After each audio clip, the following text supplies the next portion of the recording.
often imagine the mighty Mughal emperor expanding his empire. But Akbar was more than a conqueror. He was a visionary who attempted something revolutionary for his time: religious syncretism. In an India divided by faiths, he dared to build unity in diversity. Akbar ruled from 1556 to 1605. In these 5 decades, he not only expanded the Mughal territories, but also realized one truth: an empire as vast as India could not be held together by force alone. It needed tolerance, dialogue, and harmony. Main aspects: Sulh-e-Kul, universal peace. Akbar's policy of Sulh-e-Kul, or universal peace, laid the foundation of a state that respected all faiths equally. It became his guiding principle in administration. Abolition of discriminatory taxes. In a bold move, Akbar abolished jizya, the tax on non-Muslims, and pilgrimage tax, breaking centuries of discrimination. Ibadat Khana dialogues. At Fatehpur Sikri, Akbar established the Ibadat Khana, or house of worship. Here, Hindu pandits, Jain monks, Christian priests, and Sufi scholars debated philosophy and religion. Imagine, in the 16th century, India hosted one of the world's earliest interfaith dialogues. Din-e-Ilahi, 1582. Akbar attempted to create a new spiritual path, Din-e-Ilahi, blending ethical principles of different religions. Though it never spread widely, it reflected his dream of religious synthesis. Rajput policy.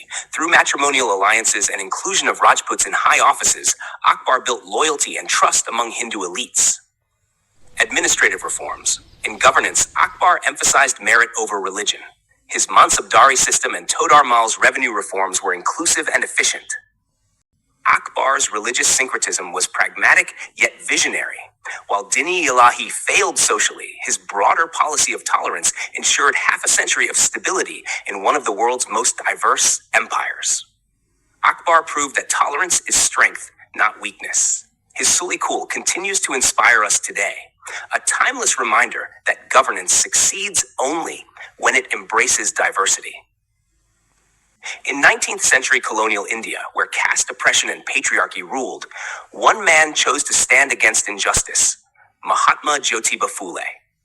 A revolutionary reformer, his mission touched almost every oppressed section of society: Dalits, women, peasants, and backward classes. Background: in 1827 in Satara, Maharashtra, Phule himself faced caste discrimination.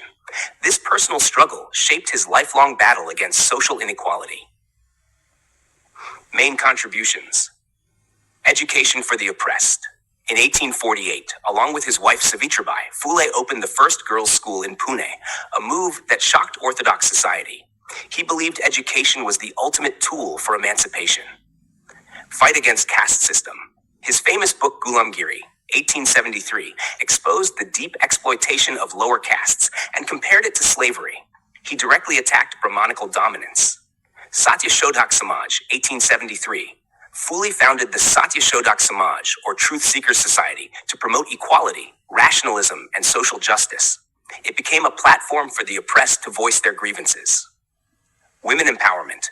Phule supported widow remarriage, opposed child marriage, and campaigned against female infanticide, giving women dignity in a patriarchal society. Peasants and laborers. He highlighted exploitation of peasants and bonded laborers, linking caste oppression with economic deprivation. Jyotiba Phule was among the first thinkers to connect caste with class and poverty. His ideas created the foundation for later movements of social justice. Phule was not just a reformer, but a torchbearer of equality. His legacy inspired B.R. Ambedkar and continues to shape India's fight for social justice. His life teaches us that true reform begins when we dare to question injustice. It's not just about kings and reformers. It's about ideas that continue to shape us today. Both Akbar's vision of tolerance and Jyotiba Phule's struggle for equality carry lessons for modern India. Akbar's relevance. Akbar's Sulh-e-Kul, or universal peace, was about governance through inclusivity. In a diverse society like India today, where religion often becomes a dividing line, his approach reminds us that stability comes only from tolerance, dialogue, and respect for all communities. In fact, the Indian Constitution's ideals of secularism echo Akbar's spirit of accommodation. Jyotiba Phule's fight against caste oppression and his emphasis on education for women and the marginalized laid the foundation for social justice.